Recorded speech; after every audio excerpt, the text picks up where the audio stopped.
I am extremely excited to moderate this one. This is going to be a discussion on building platforms for professional investors. It's kind of like the bookend to the conversation that we just had with the first group, Diego Monica from Anchorage, Miha Grikar from Bitstamp, who I know I just butchered. I tried to look up the pronunciation in advance, apologies, and then Peter Smith from Blockchain. Coming at this from three very different angles, but we're going to talk all about building platforms and get going right now. Welcome all. Miha, first off, how do we pronounce your last name? Me? Yeah. Garcha. Okay. There's no way that, yeah, exactly. There's no way that I ever would have gotten that right without it sounding like I was clearing my throat. But I tried. Hopefully I didn't butcher it too bad. Thank you all for joining. I'm excited to have this discussion because you three are kind of on the front lines with some of the leading platforms in your particular category. And I know you're all going to say, well, we're not just this, we're a platform, right? But the foundation of blockchain is its wallet, right? The foundation of Anchorage is its custody solution and all the other staking governance solutions that you can learn on top of that. Foundation for Bitstamp is trading and exchange. So I guess, I want to give you three the opportunity to briefly introduce yourselves. Assume that we've got a pretty insider audience, so a lot of them probably know the basics about your services, but maybe briefly introduce yourselves and then think about how you go from that one killer niche, kind of the narrow focus that you can expand from, and how you think about building a platform from that pole position. Why don't we start off with Diogo, since you are top right. Yeah, introduction. So introduction on myself, a little bit of research, distributed systems background. I led the platform security team at a company called Square for 4 years, then led a security team at a company called Docker, and then started Anchorage with my co-founder, Nathan McCauley, about 3 years ago. I think our positioning is pretty obvious. We understand private key management to be the foundational problem for any crypto asset use. And so the base layer of institutional investment needs to start out with safe, usable private key custody. So Anchorage started with this view that what the market had, this nonsense of cold and hot storage, pirate custody, as I like to call it, was not sufficient for investors. And so that has panned out, and we have seen institutions love the platform on Anchorage because they can get better safety than cold storage, but they get asset usability. They get to participate, like you said, in staking, governance, and move assets fast. And access to assets in a fast manner without compromising security is definitely the foundation of everything else in the stack. Peter, why don't we kick it over to you, calling from Samurai Camp, it looks like. Yeah, so we build a variety of products. We're, like you correctly noted, we got started in consumer products actually with our Explorer, which still drives about 50 to 60 million page views a month. So still a pretty mass traffic product. Probably most well known for our consumer wallet. Over the last few years, we've diversified it sort of beyond that. And on the institutional product set, we run an ultra low latency matching engine, as well as a institutional OTC lending desk. And I guess for us, the purpose was to build alternative business lines, alternative lines of revenue to be a more diversified business. Today, no single business at blockchain accounts for more than 35-40% of our revenue. And so we've seen some success over the last 2 years of building those diversified revenue streams. But generally trying to do things that reinforce our core business. So liquidity is obviously very useful for our core business. And then lending, which allows us to generate yield for our holders, is obviously really important to us as a platform. Great. Miha? Sure. So I'm Miha. I run business development at Bitstamp. So I've joined Bitstamp and sold Bitcoin Universe in 2013.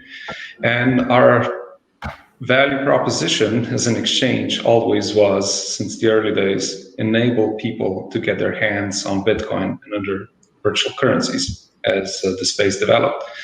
And if there's one thing we always focused on, was the thing that I think we do best, and that's operate the exchange and source and make sure that the supply and demand of cryptocurrencies and Bitcoin can meet in a fair, transparent, stable environment.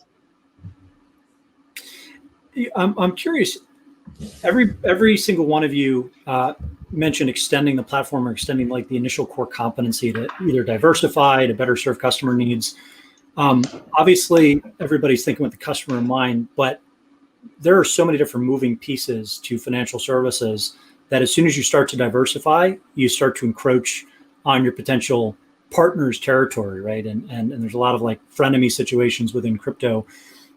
As you're building out platforms, how do you manage conflicts? How do you ensure that in the quest to grow a big, stable business, you're not re-centralizing a number of components to the legacy financial system? And obviously, Miha will refresh and join us again in a second. But Peter, you want to start off with this one because you've been around the longest, so you've navigated this challenge probably the most.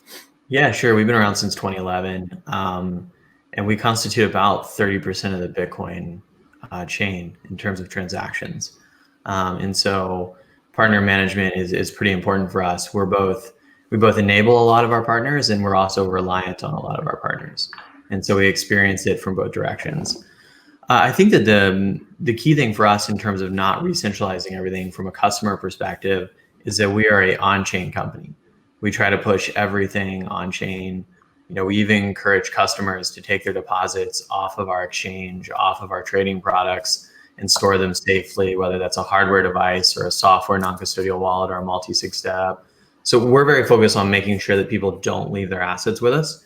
We'd see it as a big failure if our exchange ended up with hundreds of thousands of Bitcoins in its cold storage, even though we do run a big cold storage vault. So that's that question. On how we manage partners across the industry, I think it's super helpful that almost everyone owns some Bitcoin and some ETH. And so we're all sort of like collectively incentivized, which is unusual for an industry. It's not zero sum. But past that, we just try to give partners a heads up in advance. So we traded, for example, on Bitstamp for many, many years. And, like Nate's was one of the first people that I called when we decided to launch an exchange, because I didn't want Nate's to learn about it some other way. And people have generally been extremely understanding when you give them a heads up, sort of, in advance, person to person. But yeah, sometimes it's impossible to manage these conflicts. Yeah, I would say I would call it co-opetition sometimes. It's the best way to describe it.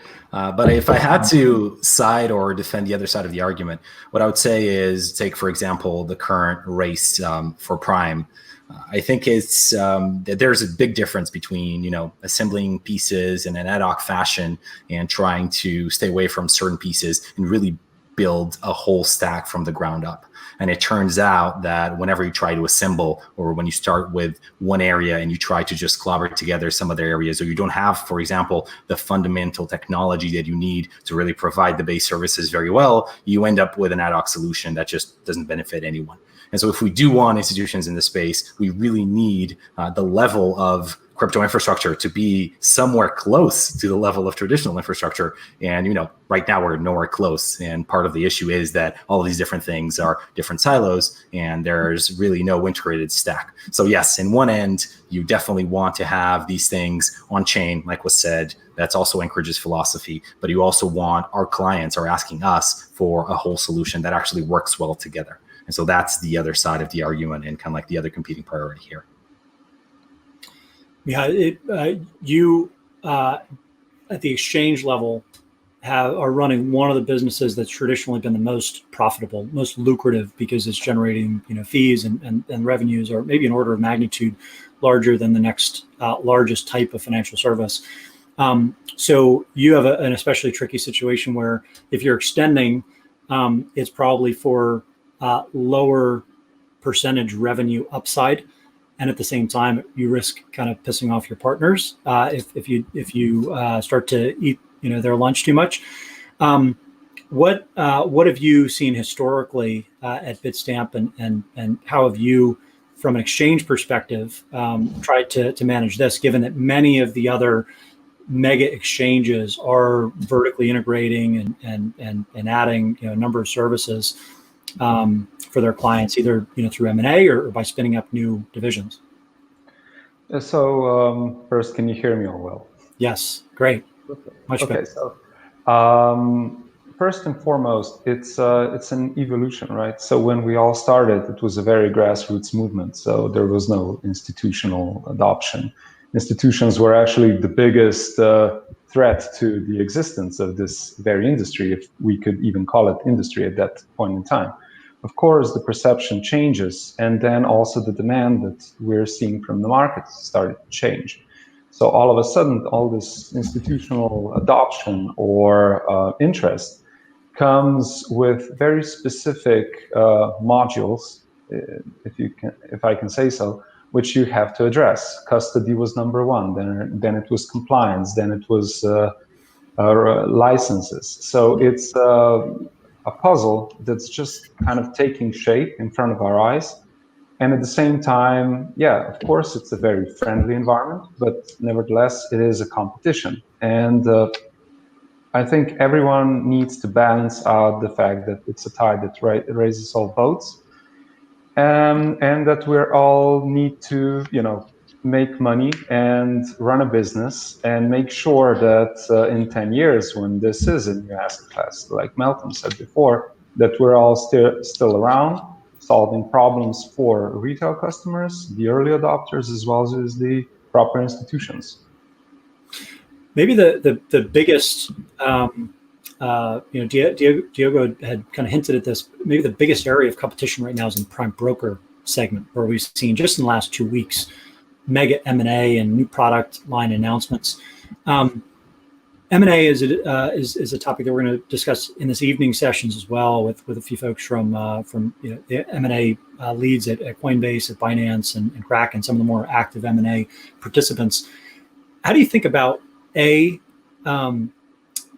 build versus buy, and B, how do you think about pricing, if at all, for acquisitions? Because it seems like in this environment where there's a race to consolidate, there's going to be quite a bit of competition for the crown jewel type assets that you might want to pursue. And I don't think this is unique to crypto, but it just happens to be the time and the environment that we're in right now, where there is a ton of anticipation that we are going to see a next maybe mega rally. The infrastructure is finally there. Who owns all the pieces and who could put it together the fastest and the most completely is ultimately going to benefit significantly. Even if it is a rising tide, there's probably going to be power law distributions for the platforms that win. Yeah, maybe I'll go ahead. Diogo, okay, I'll start. Yeah, I was just going to start in the beginning and say Anchorage has done a couple of acquisitions. We primarily focused on build.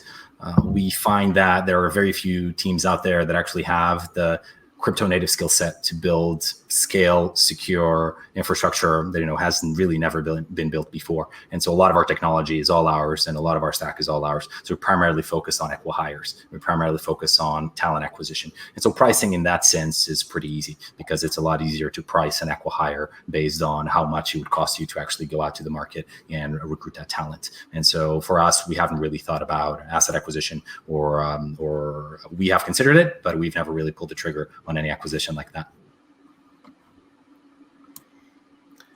Peter, Miha, you're both operating with, I think, significantly, maybe not, but somewhat significantly larger war chests, having been around for a while and actually generated significant cash over the years. Have you thought about cash acquisitions, or are you in Diogo's camp as well? Yeah, so I can speak from my perspective. We've looked at a lot of deals, and we've looked at some of the big sort of like mega industry deals that we've seen. For us, it's pretty tough because for the most part, when you're doing an acquisition, you're either acquiring infrastructure, which we generally prefer to build ourselves. You're acquiring customers. Most crypto customers already have an account with us, so it's hard for us to acquire new crypto customers. Kind of already have all your emails. And then the third thing that we could acquire is regulatory infrastructure, but the change in control makes that kind of more hassle than it's worth, we've found. And we've acquired regulatory infrastructure in the past, and it's nearly as much work as just doing it from the ground up. So for the most part, you're acquiring talent or like a building block, and there's very few companies that are for sale in crypto that are making any money. So most of that consolidation in the prime space is because these guys aren't making any money yet. And so you're not paying for revenue, the customer overlap. So it's very hard actually to do acquisitions in the crypto space because they're often ultimately not worth that much, is the challenge. So we've done a lot of acqui-hires as well. Normally teams outside the crypto space that are bringing something to blockchain that we otherwise don't have. So like our biggest acquisition was a 30-person machine learning company that was building machine learning software for a different market. And we acquired them and applied their software and skill set to the crypto market. But it is hard to make, big acquisitions inside the crypto space itself. And then on the cash versus equity thing, we're building for the next 10 to 20 years. And so I only really want to acquire teams that want to be paid in equity with pretty significant milestone tranching, in the sense that like I want to acquire people who believe they can build a bigger business within our platform and brand and are going to stick here for 5 to 10 years to do that. And so we actually don't do any cash deals, even though it would be cheaper for us to do cash deals. But we just don't do it because philosophically we want to bring people in that want to stay here and build for a long period of time. Yeah, and that's some very good points Peter has raised, especially around acquisitions related to regulatory kind of licensing approvals. So we've always took the approach that we rather build it ourselves or just take something that's completely standardized off the shelf, so we don't need to fix it the three years down the road. But it's true that I think also this industry saw a lot of M&A without much sense. Sometimes it just looked really great, but then time showed that it didn't really do anything. And we at Bitstamp always had a more cautious philosophy when it comes to, having, sure, you have big ambitions, but at the end of the day, you don't need to bet the house on two deals. Our view is very long term, and like I said, if there is something of interest, sure, we're going to look into it. But our goal is to serve this industry and to be the pillar of this industry in 10 years from now and beyond. And just like burning cash or equity on something that may generate some cool PR is not really top of our priorities list. I would add that the other big problem is like mostly when you see these big acquisitions, it is a company that's wanting to acquire a team to pursue an opportunity.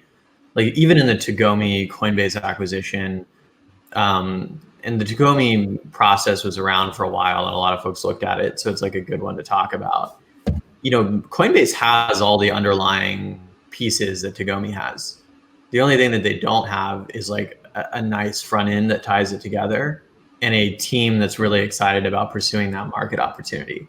But they have liquidity, they have custody, they have insurance, they have vaults, like most of that, they have banking, clearing. Most of that stuff is already there. It's just, there's no team that's tying it all together in a cohesive, really awesome fashion.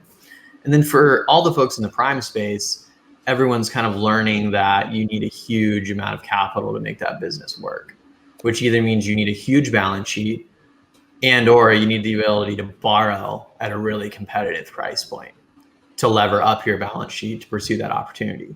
So like the biggest part of a prime business is actually lending and repo. And there's only 4 or 5 companies in crypto that are running a 100 mil plus lending book, right? And that's a pretty tough thing to do. Tagomi was a borrower in that market. So they were a taker, not a maker. And I think they're trying to become a maker.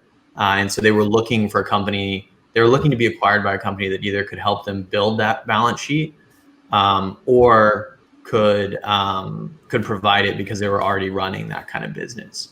And so like the acquisition you saw by Genesis of Volt, the UK custodian, is an example of someone running a big lending desk that also has liquidity, but doesn't have custody. And so you'll kind of like see this, but the hardest part in that whole segment is the balance sheet problem, because you need an enormous balance sheet to make that business work in a profitable manner. Mm-hmm. That's a good point. And maybe let's talk about the balance sheet capital that you need, not even for one single asset, but for multi-assets, because you all have different support levels for various crypto assets. None of you are currently facilitating transactions in 100 plus different tokens, right? Maybe you'll get there. Maybe it's not on the immediate horizon. But on the one hand, it's important just from a completeness standpoint, and the edge customer case where 99% of the time they don't give a shit about any tokens beyond the top 20. But then all of a sudden there's a spike or there's an interesting announcement and they say, hey, I need to be able to trade this asset, or I want to be able to acquire this or custody this, and you don't support it. I'm going to move to someone that I know can support the whole kit. How do you think about extending support? Because there's two components here. One is the customers. The second is just the regulators, right? Bitstamp is, I believe, as one of the first bit licenses. Blockchain operating out of the UK and New York, Anchorage, US-based company, right? So you're all intimately familiar with some of the challenges of widespread asset support. The ROI calculator for adding these new assets is a bit of a black box for a lot of outside observers. And I'm sure you probably take different tacks based on what your core competencies are, but peel back the onion a bit and help people understand what goes into supporting asset number 10 or asset number 25, and how you ultimately pull the levers to turn that on, maybe gradually at first with a limited set of services, and then add fuller support over time as customers demand. Yeah, maybe I can start here. So we're just rolling out GBP support on Wednesday and expanding our trading pairs in the upcoming weeks.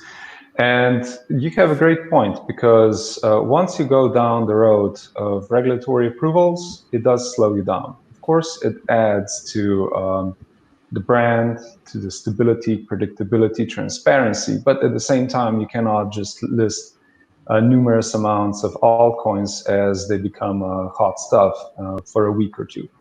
Now, secondly, as an exchange, we are not after catching spikes, and we've always been on the more conservative side of the industry, because we've seen a lot of things come and go over the years, and for sure you don't want to be supporting something that just turns out to be an outright scam or something that's illiquid. So continuous liquidity and trading is something that's very important for an exchange. Yeah, so maybe go ahead. Jump ball. Yeah, so we view it as a tiered system across our products. So the business that we're most aggressive about adding support for assets in is our markets business, which contains our OTC trading, OTC lending, and custody. And within that, we support roughly the top 50 crypto assets. So actually quite a wide range of assets inside there. After that, the next one is the exchange, and then the wallet, which is very restrictive. We're a little bit like Bitstamp when it comes to adding assets to the wallet, in the sense that we're extremely conservative, mostly because we know that we're going to have to support it forever. Like, it's like having a child. There's no taking it back. We're a little more punchy on the exchange. The thing that's actually the most expensive when you add an asset to an exchange is keeping the pair liquid. So if it's a pair that people only trade once every 6 months, no one wants to actively trade it, which means the liquidity on it is pretty terrible. And so, if you go down the road of having 1,000 assets or 500 assets, you're going to have a lot of pairs where the customer experience is pretty terrible. And that's something that you kind of have to make peace with, but it's more possible if you have 500 than if you have 50. So you kind of have to lean hard in one direction. Mm-hmm. And for us, we're more interested in serving a select number of pairs than we are in serving 500 pairs. But that's the challenging part is keeping all this stuff liquid. In terms of how we decide what gets on that list of going onto the exchange and the wallet, we're basically looking at like quality of projects and customer demand. Like there's a formal process inside blockchain, which we aren't public about, but it basically comes to, do customers really want it for a sustained period of time? And do we think it's a high quality project that will be here in 5 years? And if we can get comfortable with those two, we will support the asset. It's not a religious process. Mm-hmm. Yeah, I'll jump in and say one of the things that you have to realize is that, at least for Anchorage, and I think for everybody else in the industry, when you support an asset, it is a little bit like a VC bet. You're making a VC bet that the asset will be relevant in the future because of what Peter said, that you have to support it. You actually are incurring costs forevermore. And so that is something that you have to have in consideration. And so we have an asset support framework where you run it, all the details. Potentially you see all of these different businesses. Does this asset stake? Does it not stake? So there's all these details that get into the actual calculator until we prioritize these assets. One thing that I would like to say, Ryan, is that you actually mentioned none of us actually support 100 plus assets. Well, in fact, nobody supports 100 plus blockchains because there's no 100 plus legitimate blockchains. And so what people actually do is they support ERC20 tokens, and tomorrow we can support 1,000 ERC20 tokens. So, that's not really like an apples to apples comparison. I would say that at least Anchorage is very much, in terms of asset support, up there of supporting all the chains. I think maybe I can give you a specific example. Anchorage is the only, I believe right now, and definitely the largest custodian for Celo. Celo is a pretty exciting project. It's very recent. Anchorage supported it on day one. Not only this asset requires custody, but it has vesting contracts. It requires staking. It requires governance. It requires all sorts of different complexities at the actual technical level that you need to do. You need to support it to actually make sure that you have the same level of security that you have for all the other assets that your institutions are expecting. So the calculus is how many of our current clients have it, how much UC are going to have on day one, how much revenue gets generated from the stack of services. Anchorage makes money off of brokerage, makes money out of staking, money out of custody. So there's already a diversified set of services that we actually get to consider whenever we support an asset. And so that all gets fed into the calculator, and it digests a priority list of all the assets to be supported. And in terms of Anchorage's posture, we're pretty aggressive at supported assets on day one. I think some of the assets we're going to support publicly, Filecoin, I think, was the last one that we announced publicly. We're already very close to the teams and getting ready for that support. And so that's something that we do at day one for a lot of these assets. I want to go back to something that Peter said about liquidity necessary and balance sheet necessary to support some of these long tail assets. Because on the one hand, we're talking about 3 centralized services. There are some open source components to the products that you have, but is there a world where the long tail support is via DEXs and decentralized custody and other kind of open source tools where that becomes the pink sheets of crypto? It integrates seamlessly, but you don't actually touch it, right? You're not actually making the markets. It's a slightly different back end. And the way that I think about DEX, maybe in its promise, it's not that it's going to subsume these services that you guys have right now, but it could be like the retail equivalent of OTC. You might be a token trader and not care that you're going to get 5% slippage on a trade if it's gyrated wildly and you've held it for a while and you've made 3x, you've lost 50%, whatever it is. That strikes me as obvious, intuitive, but in practice, that seems like it's obviously not trivial to implement for your companies. If and when, I guess, do you think about integrating decentralized services or smart contract driven services to complement what you've already built in a centralized manner, which obviously by definition is almost going to be 10x more efficient from a trade execution and customer support standpoint? Well, maybe I can start. Sorry. Operating an exchange is a centralized business model, right? And what do you get with centralized setups? You get speed, efficiency, low latency, and a lot of liquidity. And first and foremost, like I said, it is continuous liquidity and trading volumes that is very important when you operate an exchange. Now, to be more client focused, like a broker could be, that's a bit of a different game, right? Because if someone comes to us and say, we want to buy X amount of X, we're only going to say, well, that's just you, but who's going to trade this thing continuously. And this is kind of the difference between operating an exchange. And secondly, we're agnostic. We're not in the business of picking winners, actually. So we have our framework just so to make sure that we list quality as something that has long-term sustainability and robustness to it. That's on one side. But operating a DEX, of course, is very interesting. But then again, who's going to use it? You know, it's very hard for an institutional player to actually use a decentralized exchange. Secondly, with more and more scrutiny, regulatory scrutiny, it also may prove challenging eventually for retail market participants to use DEXs.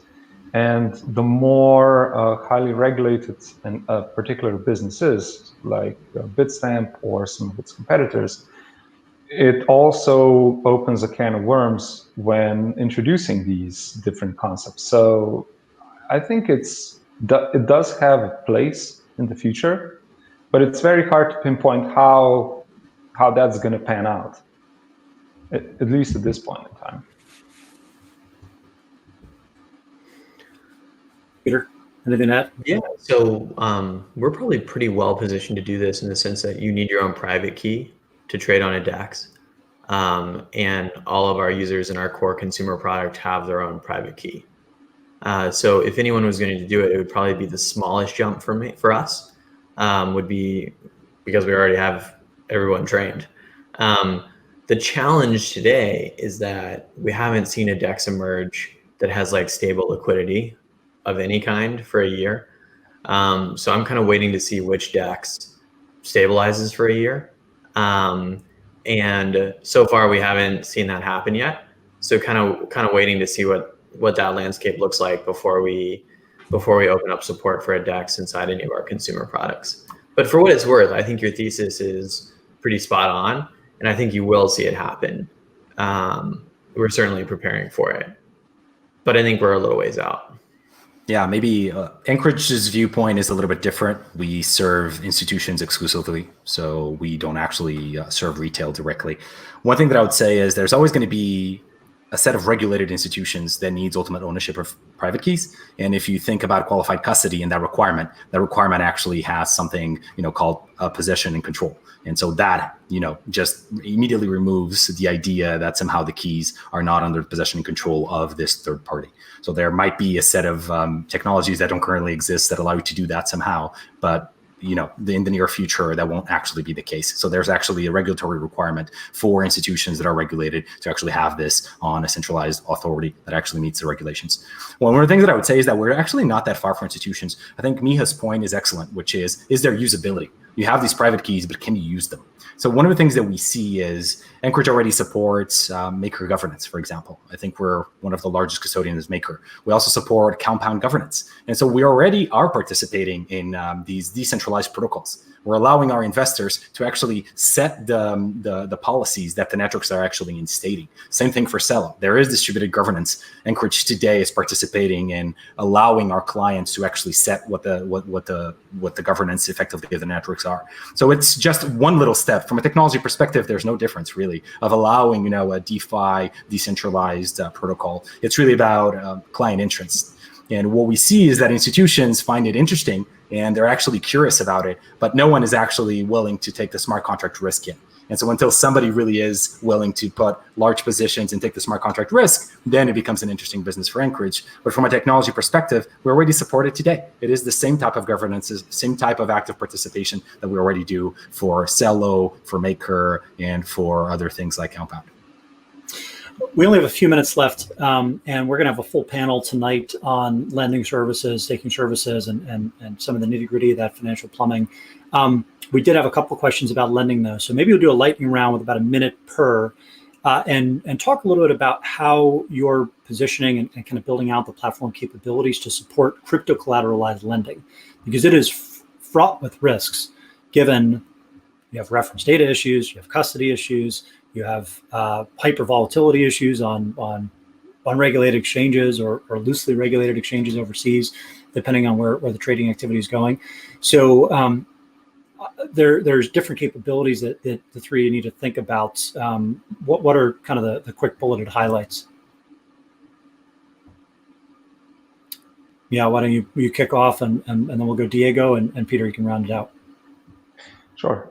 So obviously, that's something I think everyone's looking at and trying to figure out. And there's really a few components. Risk management, obviously, being the most obvious one. But then again, it's all of this consumer protection, regulatory approvals, and so on. And this is something that can prove a little bit elusive, right? So just to give you an example, in Europe, across Europe, crypto or Bitcoin is not a financial instrument, but Germany, it is a financial instrument. So all of a sudden you need to be a bank. So then add global coverage on top, and all of a sudden you're looking at a huge mess of reporting, compliance, and everything. So building the product itself is the easy part. Even risk management can be done. But getting all the things to come together in a way that can be offered in a continuous fashion, long term, can prove to be a bit elusive sometimes. Diego? Yeah, I would say the four biggest ones are obvious ones. Peter mentioned capital. So actually they're going to capital providers or actually having a balance sheet that allows you to lend. There's obviously the custody aspect. You have to keep collateral somewhere that can't be stolen. So if that's what you're depending on, then you must have custody as a core component. We also have obviously risk management, the positions that you have, and then you have liquidation. Can you liquidate these things in a way that you can actually be comfortable with the positions that you're taking? And then obviously you have the whole hookup. And this is kind of speaks back to what I mentioned on, you cannot build this in an ad hoc way. You cannot just plug and play. You really have to build everything from the ground up. Peter, take us home. So for us, lending is at the heart of our OTC and institutional business. It's the biggest part of our institutional business. And we've originated about 400 million in loans this year so far. So it's a lot of risk to manage. And I think that the risk management is probably the hardest part, because you have a lot of these one-off sort of long tail risk events in crypto. Black Thursday being an example, there's a 3 in 1,000 chance that you have those kind of market conditions, according to our models. And of course, in crypto, you're going to get that day, right? And anyone running a big lending book was having a pretty shitty day on Black Thursday, or a pretty stressful day, at least. So risk management's at the core of what we do. And we've hired up a team, including people that have run lending businesses before, our CFO, head of markets, et cetera, to manage against that risk. Because I think in crypto, that risk is really, really real. But Diego's outlined the basic components of what you need very accurately. It just turns out that they're expensive components to build. And so getting all those to work together is pretty tough. I think the last thing that you need is a really good quant team, because you need to be able to forecast market conditions, the probability of 1 delta, 2 delta events, et cetera, which we see lacking across other lending businesses right now, and are hoping, kind of for the sake of the whole lending market, that everyone's risk models will get a little more refined. Gentlemen, right on time. That's what we like. Thank you very much for joining us. This is great, very enlightening, and we will have some additional sessions this afternoon and this evening on infrastructure for the institutional investors that are looking to learn more about these services and others. Thank you again. We'll let you go. Take care, guys.